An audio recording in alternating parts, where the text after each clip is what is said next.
Secretaría de Patrimonio y Fomento Industrial. En los años previos y posteriores a la crisis de 1976, el empleo, el valor de la moneda, la migración del campo a las ciudades y a los Estados Unidos de Norteamérica, el monto del salario y el costo de la canasta básica presentaron variaciones que van en perjuicio de la clase trabajadora. Pero lo peor no radicaba en el alza de los precios, sino en el creciente número de desempleados que la crisis traía consigo, pues estos aumentaron el índice de subempleo que alcanzaría sus niveles más altos en la crisis de 1982.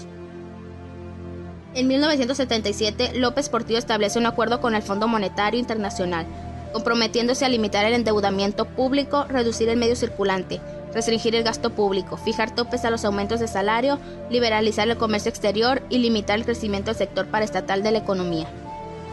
Con la mina de oro que representó el petróleo para México, el gobierno creyó haber encontrado el fin de las penurias económicas, al menos así lo reflejó el intenso crecimiento económico que se experimentó a partir de 1978 y que duró hasta los inicios de la década de los 80. Cabe señalar que el capital invertido fue producto de préstamos externos, que al tener por aval al petróleo no dudaron en otorgarle créditos al Estado mexicano y al sector privado, mismo que incrementó su deuda con el exterior de $6.800 millones en 1976 a $19.107 millones en 1982. Esto era casi el triple. El perfil de los inmigrantes era el de una mayoría masculina que tenían entre los 16 y los 30 años, cuyo estado civil era de soltero. Respecto a la economía nacional, la exportación de petróleo había permitido mantener cierto equilibrio, pero la situación se agravó, pues no solo aumentó la captación de recursos, ya que la deuda externa de representar $37.000 millones en 1978 pasó a $71.000 millones en 1981.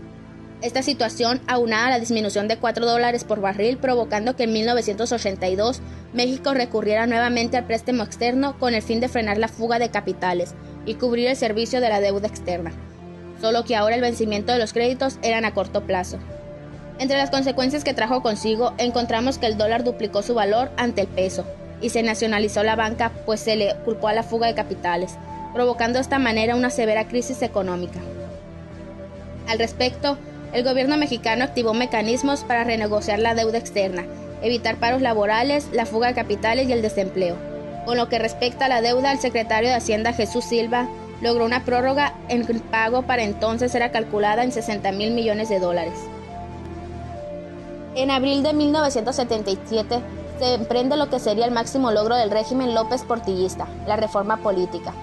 Después de numerosos fracasos de consulta en todo el país, en donde participaron intelectuales y dirigentes políticos, en diciembre de 1977, el Congreso de la Unión aprobó la Ley de Organizaciones Políticas y Procesos Electorales, el cual era un paquete de medidas que implicaba una reforma de Estado, lo cual otorgaba registro oficial al Partido Comunista y a otras organizaciones de izquierda.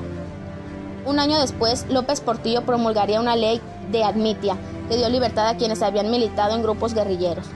El gobierno brindaba así reconocimiento a la izquierda como fuerza política. Asimismo, esta ley introdujo el principio de representación proporcional que dio a los partidos pequeños la oportunidad de obtener diputaciones en función de la cantidad de votos que sumaran. Como resultado de estos cambios, en las elecciones legislativas de 1979, llegaron los primeros diputados comunistas al Congreso. La reforma política quedó a todas voces incompleta. El gobierno y el PRI conservaron el control total sobre los orones electorales.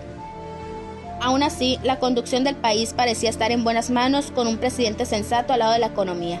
El presidente consideró necesario desafiar al enemigo histórico de México, brindándole un trato seco y duro al presidente norteamericano James Carter, cuando en febrero de 1979 visitó el DF, donde el presidente expresó cómo México estaba cansado de ser tratado como país de segunda. En los años de 1978 a 1981, México contrajo una cifra de $100.000 millones que no estaban contemplados, donde se entera que la etapa de aprender a administrar la abundancia. Según estimaciones, López Portillo llegó a tomar decisiones que representaran casi $70.000 millones por una hora. Ningún otro mandatario en términos relativos tenía poder semejante.